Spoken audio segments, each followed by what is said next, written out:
다시 일어나리라 라는 제목으로 함께 은혜를 나누겠습니다. 사랑하는 성도 여러분, 우리가 인생을 살다 보면 학생도 그렇고 청년도 그렇고 장년도 그렇고 노년도 그렇고 우리 인생의 길 위에 부딪히는 돌들이 있습니다. 부딪히는 돌들이 없는 사람이 누가 있겠습니까? 다 있습니다. 그런데 부딪히는 돌을 맞이할 때 두 생각이 있습니다. 믿음이 없는 자, 믿음이 약한 자는 내 인생이 또 돌에 부딪히는구나. 걸림돌에 부딪히는구나. 그러면서 좌절하고 절망하며 염려합니다. 그러나 믿음의 사람은 어떤 부딪히는 돌이 있어도 그 돌을 걸림돌로 생각하지 않고 또 걸림돌로 바라보지 않고 하나님께서 나에게 오늘 디딤돌을 주셨구나. 이렇게 선포를 합니다. 나는 다시 일어나리라. 다시 일어나리라. 그래서 생각이 중요합니다. 우리 생각이 그렇게 중요하다는 것입니다.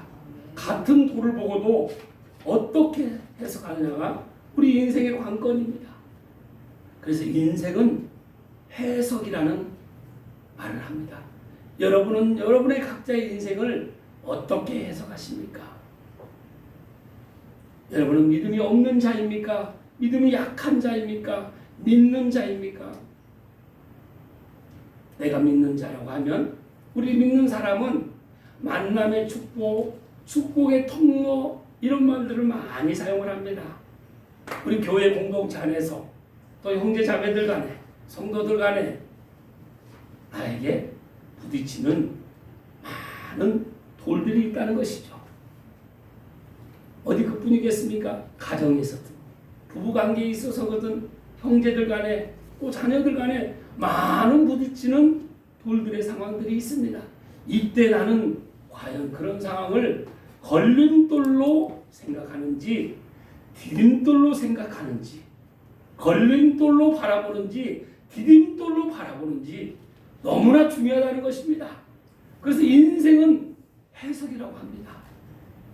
그럴 때 우리는 믿는 사람으로 해석을 해야 됩니다. 그래서 내가 지금 내 옆에 앉아 있는 분이 나에게 걸림돌, 부딪히는 그런 마음을 섭섭하게 하고 내 마음을 상하게 하고 나에게 상처를 줄지라도 그 사람은 나에게 믿는 사람은 이걸 어떻게 해석을 하느냐가 너무나 중요하다는 것입니다. 그럴 때 믿는 사람은 절대 걸림돌로 바라보지 않고 디딤돌로 바라보는 믿음의 눈으로 바라보는 성숙한 마음을 가진 사람인 줄 믿습니다. 그런 사람은 잠깐 넘어질지라도 다시 일어서는 것입니다. 그래서 내가 다시 일어나리라. 우리가 나에게 하나님의 마음을 용기를 부어줄 때 우리는 다시 일어나는 줄 믿습니다. 그래서 이 걸림돌과 디딤돌, 그래서 내 믿음이 어떤 사람은 오뚜기 같은 믿음을 가진 사람이 있고 어떤 사람은 흔들리는 믿음이 있습니다. 마치 갈대와 같이 흔들리는 믿음이 있다는 것입니다. 갈대는 바람이 부는 대로 흔들립니다. 갈대는 그리고 항상 갈대가 어떤 모양을 하고 있습니까? 늘 이렇게 기울어져 있죠. 반드시 펴지 못합니다. 그러니까 이렇게 흔들리고 저렇게 흔들리다가 허리가 굽은 것입니다. 그러나 오뚜기는 잠깐 흔들리긴 하지만 잠깐 넘어질 때도 있지만 바로 일어섭니다.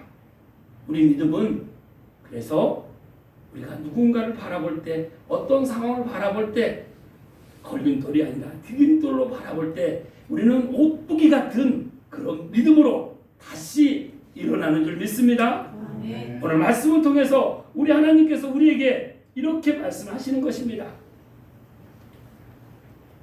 너희 대적이여 나로 말미암아 기뻐하지 말지어다. 나는 엎드러질지라도 일어날 것이요 또 어둠에 앉았을지라도 여호와께서 나의 빛이 되실 것이라고 미가 선지자는 말합니다. 이 미가 선지자는 이사야 선지자 때 같이 활동하던 선지자입니다. 곧 바벨론 포로가 될 것인 이런 상황에서도 미가 선지자는 희망을 하나님 안에서 기쁨을 부르짖는 것입니다. 우리가 이렇게 부르짖을 때 이겨 환난 가운데서도 우리는 다시 일어서는 줄 믿습니다. 사랑하는 성도 여러분, 인생에는 누구나 넘어지는 순간이 있습니다. 질병 앞에서 또 실패 앞에서 그리고 배신 앞에서 죄 앞에서 우리는 무너집니다. 그러나 사탄은 그때 우리에게 속삭입니다. 이제 너는 끝났다. 너는 이제 끝이야. 너한테는 더 이상 기회가 없어. 그러나 우리 하나님은 말씀하십니다. 아니다. 나는 너를 다시 세울 것이다. 여러분은 어떤 음성을 들으십니까? 내가 좌절과 여러 가지 실패 가운데 넘어질지라도 우리 하나님을 바라볼 때 우리는 다시 일어서는 줄 믿습니다. 성경은 넘어지지 않는 사람 이야기가 아닙니다. 넘어졌지만 하나님께서 다시 일으키신 그 사람들의 이야기로 기록되어 있습니다. 그래서 우리는 다시 오늘 말씀을 통해서 우리가 다시 일어서는 데 있어서 넘어질지라도 다시 일어서기 위해서는 어떻게 해야 되는지, 어떻게 우리 하나님의 말씀을 바라봐야 되며 하나님을 바라봐야 되는지 우리 하나님께서 오늘 세 명의 그 스토리를 통해서 우리에게 놀라운 깨달음을 주실 줄 믿습니다. 그 첫 번째는 넘어지면 끝이 아니라는 것입니다. 요셉은 17살에 하나님을 꿈을 받았습니다. 그러나 현실은 꿈과 정반대였습니다. 형들에게 미움을 받고 구덩이에 던져졌습니다. 꿈을 꾸었는데 형들에게 미움받고 구덩이에 던져졌습니다. 그리고 노예로 팔렸습니다. 그리고 억울하게 감옥에 갇혔습니다. 사람들은 그의 인생이 끝났다고 생각했습니다. 그러나 하나님은 감옥에서 왕궁으로 가는 통로로 사용하셨습니다. 요셉은 나중에 형들에게 이렇게 고백합니다. 당신들은 나를 해하려 하였으나 하나님은 그것을 선으로 바꾸셨습니다. 사랑하는 성도 여러분, 우리가 구덩이는 끝이 아닙니다. 감옥도 끝이 아닙니다. 하나님의 손에 붙들리면 넘어진 자리가 우리 하나님의 역사가 시작되는 새로운 자리가 될 줄 믿습니다. 우리 창세기 39장 2절 말씀 함께 읽겠습니다. 여호와께서 요셉과 함께 하심으로 그가 형통한 자가 되어 그의 주인 애굽 사람의 집에 있으니. 요셉은 형들 통해서 종으로 노예로 팔렸습니다. 그런데 여호와께서 그런 요셉에게 함께 하셨습니다. 그리고 형통하게 하나님께서 요셉을 형통하게 하셨습니다. 우리 39장 5절 말씀 함께 읽겠습니다. 그가 요셉에게 자기의 집과 그의 모든 소유물을 주관하게 할 때부터 여호와께서 요셉을 위하여 그 애굽 사람의 집을 복을 내리심으로 여호와의 복이 그의 집과 밭에 있는 모든 소유에 미친지라. 이제 보디발에게 팔린 것입니다. 그런데 이 요셉이 보디발에 이제 종으로 팔린 그때부터 그 보디발은 요셉에게 모든 것을 다 맡깁니다. 모든 소유를 주관하게 다 맡깁니다.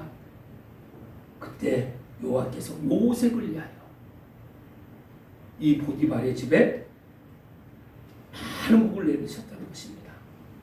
누구를 위해서 복을 내리셨다고요?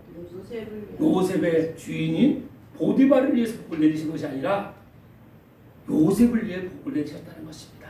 우리 하나님은 내가 설사 노예로 억울함으로 노예로 끌려가는 일이 있어도 우리 하나님은 믿지 않는 아무리 능력 있고 재산이 많은 사람한테 집중하는 것이 아니라 그 하나님을 의지하고 하나님을 바라보는 사람, 그 사람을 우리 하나님은 집중하시는 줄 믿습니다. 그래서 우리 하나님께서 우리를 눈동자와 같이 불꽃 같은 눈으로 우리가 어떤 상황이 올지라도 지키시는 줄 믿습니다. 그래서 요셉은 이렇게 형들에게 이제 나중에 형들에게 고백을 합니다. 창세기 50장 20절 말씀 함께 읽겠습니다. 당신들은 나를 헤아려하였으나 하나님은 그것을 선으로 바꾸사 오늘과 같이 많은 백성의 생명을 원하게 하셨나니 당신들을 나를 헤아려하였으나. 그럼 요셉이 구덩이에 빠뜨렸습니다. 형들 죽이려고 빠뜨렸습니다. 그리고 죽이는 것까지는 하지 말고 차라리 노예로 팔자 하고 노예로 팔았습니다. 그때도 요셉의 마음이 어땠겠습니까? 형들은 나를 헤아려하였으나, 우리가 누군가 나를 헤아려하고 그 억울함을 당하게 되면 어떻게 합니까? 원통하고 분통해서 나도 똑같이 복수하려는 마음이 생깁니다. 형들이 나를 헤아려한 만큼 형들 두고 보자, 내가 반드시 살아서 원수를 갚으리라, 이런 마음이 인간적으로 요셉에게도 있지 않았겠습니까? 그러나 그런 마음을 우리 하나님께서 함께 하심으로 그런 마음을 다 걷어가 주신 것입니다. 그리고 보디발의 아내를 통해서 옥에 갇혔을 때도 그 얼마나 억울합니까? 그런 모든 과정을 통해서 우리 하나님은 요셉을 그런 미움과 증오와 좌절에서 이제 형들이 이렇게 모든 걸 하신 것은 나를 애국 총리로 세우시게 한 하나님의 놀라운 형들을 디딤돌로 사용하셨구나 라는 것을 요셉이 깨닫게 된 것입니다. 그래서 형들에게 형들은 나를 헤아려하였으나 하나님께서는 그 악을, 나도 나에게 있는 악한 마음을 선으로 바꿔주셨다고 고백을 하는 것입니다. 우리에게 나에게 어떤 악한 짓을 누군가 할지라도 나에게 누명을 씌우고 감옥에 갇히고 내가 구덩이에 빠지고 노예로 팔리는 일이 있어도 우리 믿음의 사람은, 하나님을 바라보는 사람은 그걸 걸림돌로 생각하지 않고 그 모든 상황이 나에게 디딤돌이라는 것을 고백할 때 놀라운 요셉이 애굽의 총리로 세워진 것처럼, 그래서 가족 모두를 구원하는 것처럼 내가 그런 구덩이와 노예와 감옥에 갇히는 그런 이 세상의 많은 핍박을 담당함으로써 나의 모든 가족을 다 구원하는 놀라운 하나님의 계획이 있다는 것을 우리가 깨닫는 줄 믿습니다. 그래서 우리는 넘어짐이 끝이 아니라는 것을 늘 바라보며 나는 다시 주님의 이름으로, 예수 그리스도의 이름으로 일어나는 줄 선포하는 우리 모두가 되어야 될 줄 믿습니다. 우리 잠언 24장 16절 말씀 함께 읽겠습니다. 대저 의인은 7번 넘어질지라도 다시 일어서리라. 악인은 재앙으로 말미암아 엎드려 기르느니라. 의인은 7번, 하나님을 믿는 사람은 하나님이 의인이라고 칭해 주셨습니다. 우리가 의인 맞습니까? 그럼 우리는 내가 원하든 원치 않든 7번 넘어질지라도, 아니 70번 넘어질지라도 우리는 다시 일어서는 줄 믿습니다. 그러나 악인은 재앙으로 말미암아 엎드려지느니라고 하셨습니다. 기독교 방송인 CTS에서 천안에 무당들을 상대로 하는 목사님이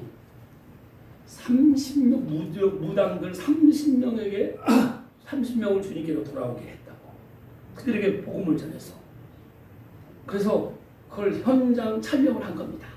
그래서 야부는 그분 목사님 성함이 임종원 목사님입니다. 그래서 이 목사님이 어떻게 그 무당들에게 전도를 하는지 이제 촬영팀이 함께 동행을 하는 것입니다.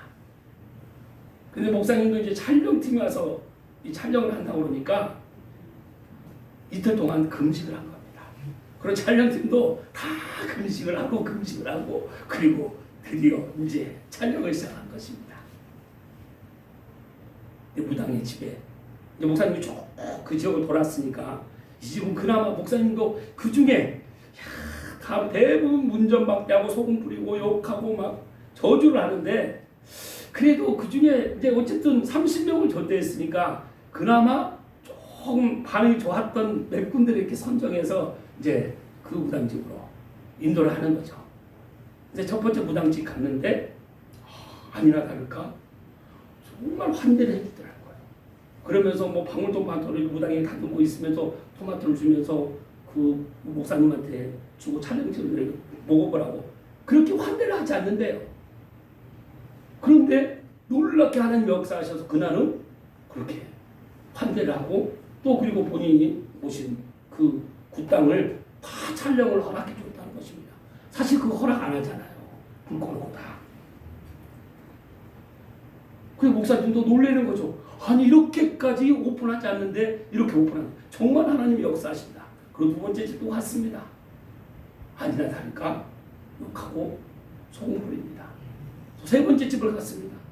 근데 그 집도 막 나가려고 하는데 목사님이 잠깐만 내가 이렇게 해서 잠깐만 좀 만나고 가라고 약속 가라고 그렇게 해서 잠깐 얘기가 10분 이상을 얘기하면서 또 거기도 본인 국담을 다 오픈해 주는 거예요. 그 모습을 보면서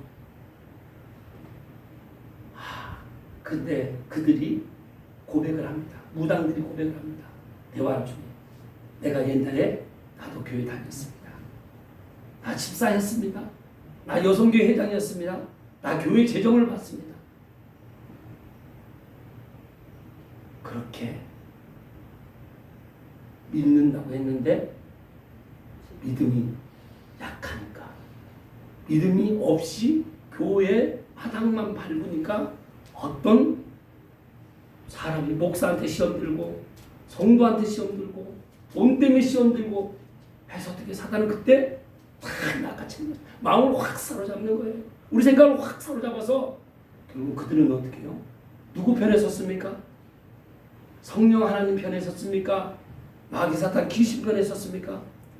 마귀 사탄 귀신 편에 서서 배나 지옥 자식을 만드는 그 일을 하고 있는 겁니다.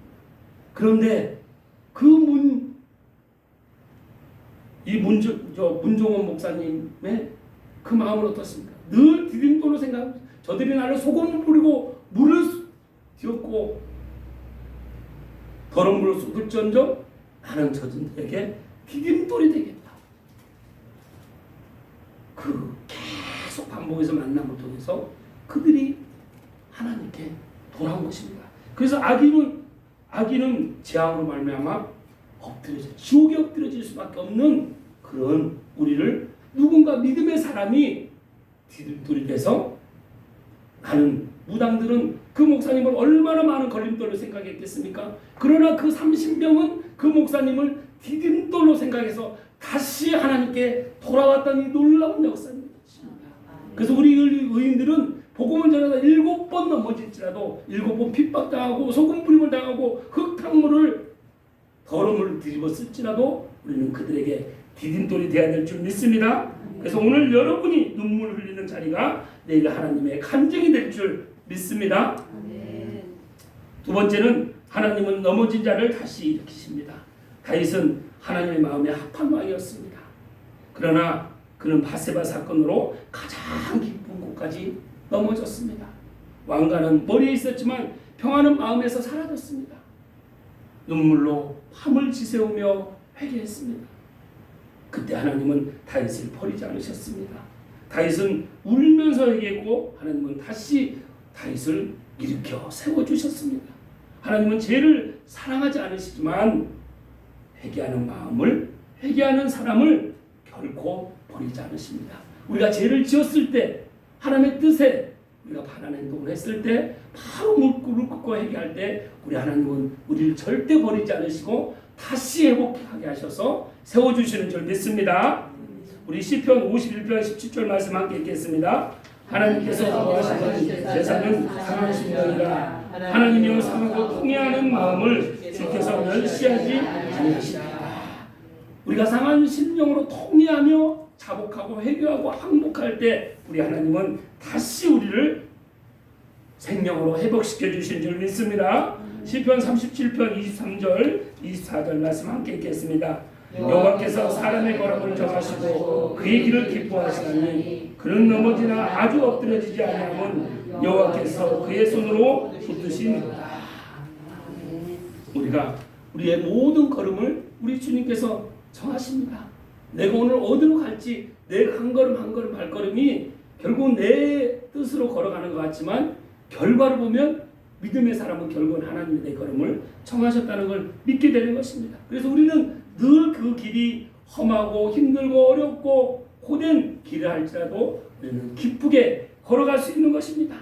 그래서 우리 넘어지나 아주 우리는 절대 넘어지지 않습니다. 늘 하나님의 의로운 오른손으로 우리를 붙드시기 때문에 그 붙드셔서 우리를 다시 일으켜 주시는을 우리는 믿기 때문에 그 하나님 보이지 않으십니다. 그러나 영적으로 하나님께서 나와 함께 늘 동행하시며 늘 내 귀에 말씀하십니다. 다시 내가 붙들고 있다. 일어나라. 그래서 나는 우리 주님의 이름으로 다시 일어나는 줄 믿습니다. 그래서 사람은 늘 실패를 기억합니다. 여러분에게 긍정적인 말, 힘이 되는 말, 용기가 되는 말 해주는 사람이 여러분 주위에 몇 명이 있습니까? 많지요. 셀 수가 없도록 많지요. 그런데 내가 잘 나갈 때는 그렇게 사람들이 벌떼처럼 몰려듭니다. 그럼 막 충성을 다할 것처럼 같이 목숨을 같이 할 것처럼 같이 합니다. 그런데 내가 어려워지면 어떻게 됩니까? 언제 그는 나는지 지도새도 모르게 다 사라집니다. 이거 우리 인생을 살면서 다 경험해보지 않았습니까? 그래서 사람은 실패를 기억하지만 하나님은 우리의 회개를 기억하는 줄 믿습니다. 그래서 우리는 내가 어려울 때 사람에게 내 말을 고백하고 사람 앞에 가는 것이 아니라 하나님 앞에 나가 조용히 잠잠히 회개함으로 고백할 때 내 상한 심령을 통회함으로 고백할 때 우리 하나님께서 나의 마음을 다시 평강으로 회복되게 해주신 줄 믿습니다. 우리 세 번째는 회복된 사람을 하나님은 다시 사명의 자리로 세우십니다. 베드로는 예수님을 위해 어떻게 하겠다고 했습니까? 죽겠다고 했습니다. 나는 주님을 위해서 죽기까지 하겠습니다. 그러나 닭이 울기 전에 3번 주님을 예수님을 부인했습니다. 그리고 그 닭 울음소리 들으면서 그는 통곡하며 울었습니다. 그리고 나는 끝났다. 나는 이제 끝났다. 나는 더 이상 희망이 없는 끝난 인생이다. 하지만 부활하신 우리 예수님은 가장 먼저 베드로를 찾아오셨습니다. 베드로야, 내가 나를 사랑하느냐? 우리가 누군가를 사랑합니다. 그러나 우리는 온전하게 사랑할 수가 없습니다. 우리는 늘 부족해서 내 기준으로 내 판단으로 내가 조금만 언짢으면 또 그 사랑이 언제 사랑이 했냐는 듯이 그렇지만 우리 마음 그런 약한 우리의 마음을 우리 주님은 다 아시고 주님은 부인하고 저주했던 베드로에게 찾아오셔서 너 나에게 왜 그랬니? 따져 묻지 않으시고 베드로야 그 사랑하는 달콤한 목소리로 사랑의 목소리로 베드로야 내가 나를 사랑하느냐? 우리 주님이 오늘 나의 그 귀에 사랑의 속삭임을 통해서 우리가 주님의 그 음성을 듣고 다시 회복해서 사랑의 길로 나갈 수 있는 우리가 힘을 다시 얻는 줄 믿습니다. 그래서 우리 예수님은 그렇게 어떤 베드로의 그 실패도 묻지 않으시고 또 사랑을 물으십니다. 그리고 베드로에게 이렇게 말씀하시죠. 내 양을 먹이라고 말씀하십니다.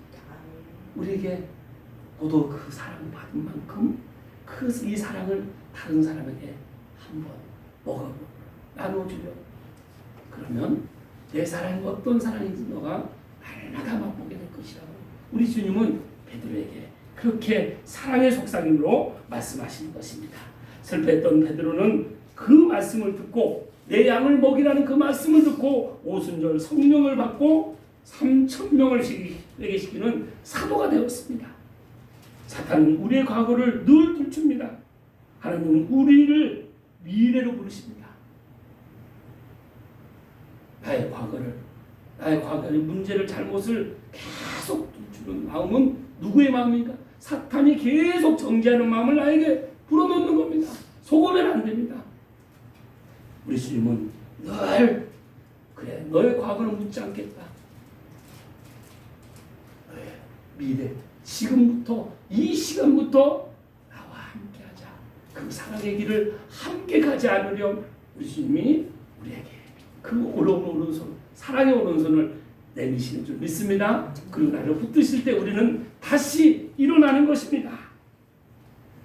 사명의 자리까지 다시 세우시는 우리 하나님을 우리는 늘 생각하며 우리 넘어진 사람을 우리가 또 다시 회복시키는 그 손으로 우리가 누군가를 붙들어 줄 때 하나님의 사랑의 통로요 축복의 통로요 그 만남이 바로 축복의 만남이 될 줄 믿습니다. 그 만남은 절대 걸림돌이 아니라 디딤돌이 되는 줄 믿습니다. 우리의 삶에 그래서 우리의 삶은 많은 부딪히는 돌이 있을지라도 그 어떤 돌도 나에게 걸림돌이 아니라 디딤돌이 되는 것을 우리가 믿고 나갈 때 우리의 미래는 활짝 열리는 줄 믿습니다. 요한복음 21장 17절 말씀 함께 읽겠습니다. 세 번째 이르시되 요한의 아들 시몬아 내가 나를 사랑하느냐 하시니 주께서 세 번째 내가 나를 사랑하느냐 하심으로 베드로가 근심하여 이르되 주님 모든 것을 아시오며 내가 주님을 사랑하는 줄을 주님께서 아시나이다. 예수께서 이르시되 내 양을 먹이라. 내 양을 먹이라. 우리 모두가 우리 주님의 양을 먹이는 그런 사랑의 통로로 쓰임받으시기를 축복합니다. 고린도후서 4장 8절 9절 말씀 함께 읽겠습니다. 우리가 사방으로 우ገብ삼을 당하여도 쌓이지 아니하며 답답한 일을 당하여도 낙심하지 아니하며 박해를 받아도 버림받지 아니하며 거꾸로 딜림을 당하여도 망하지 아니하고 나를 사방으로 우ገብ사는 일이 있어도 우리는 어떠한 상황도 당하지 않습니다. 우리가 우겹삼을 당하지 않습니다. 왜 그렇습니까? 우리 주님이 천군천사로 우리를 보호하시기 때문입니다. 그리고 답답한 일을 당하여도 우리는 낙심하지 않습니다. 그 답답함을 오히려 기쁨으로 감사로 생명으로 충만하게 해주실 거니까. 박해를 받아도 어떻습니까? 내가 박해를 받음으로 내가 핍박을 받으러 한 영혼 내 가정 내 성도도 교회 나오는 한 사람을 살릴 수 있다면 그 박해를 내가 넉넉히 당할 때 그 박해가 박해로 끝나는 것이 아니라 우리 주님이 그걸 통해서 놀라운 구원의 역사를 이루시는 것입니다. 그래서 우리는 늘 어떤 상황에서도 사방의 의롭상을 당해도 하나님을 바라보며 또 답답한 일이 있어도 내 답답함을 주님께 다 구하며 박해를 받아도 이 박해가 살리는 박해지 내가 죽는 박해가 아니라는 것을 늘 깨닫고 내가 거꾸로 들임 내가 정말 희망이 없고 절망 가운데 있을지라도 우리 주님께서 그 거꾸로 들임을 통해서 누군가를 살리셔서 나를 또 세워주시는 놀라운 역사로 인도해 주시고 우리가 믿는 믿음으로 나아가야 될 줄 믿습니다. 말씀을 맺겠습니다. 사랑하는 성도 여러분, 요셉은 구덩이에서 다시 일어났습니다. 그리고 다윗은 회개의 눈물에서 다시 일어났습니다. 그리고 베드로는 실패와 부인의 자리에서 다시 일어났습니다. 그리고 그들을 다시 일으키신 하나님은 오늘도 살아계신 하나님이십니다. 오늘도 살아계셔서 나와 함께 하시는 하나님이신 줄 믿습니다. 혹시 지금 여러분 넘어져 있습니까? 혹시 포기하고 싶습니까? 또 혹시 내 인생은 끝이다라고 생각하고 있습니까? 오늘 하나님께서 미가 선지자를 통해서 우리에게 선포하십니다. 나는 7번 넘어질지라도 다시 일어날 것이요. 이 말씀은 희망이 아니라 하나님의 약속입니다. 우리가 희망을 바라보는 것이 아니라 하나님의 약속을 바라고 붙들 때 그 약속의 하나님께서 우리의 모든 삶을 주관하시게 형통한 삶으로 인도해 주심을 우리가 믿고 나아가는 것입니다. 그래서 우리는 넘어진 자리에서 다시 일어나는 것입니다. 눈물의 자리에서 다시 일어나는 것입니다. 사명의 자리로 다시 우리가 일어나 나아가는 것이죠. 우리의 모든 발걸음이 우리 주님께서 인도하심을 보고 나의 모든 상황을 걸림돌로 보지 않고 디딤돌로 볼 수 있는 이 높고 깊고 넓은 마음을 우리가 하나님의 마음을 담아서 우리가 한 사람 한 사람을 또 겸손히 섬기는 축복의 통로, 생명의 통로, 은혜의 통로, 믿음의 통로가 되는 줄 믿습니다. 네. 오늘 예수 그리스도 이름으로 다시 일어나는 여러분 모두가 되시길 우리 예수 그리스도 이름으로 축복합니다. 기도하겠습니다. 하나님 참으로 감사합니다.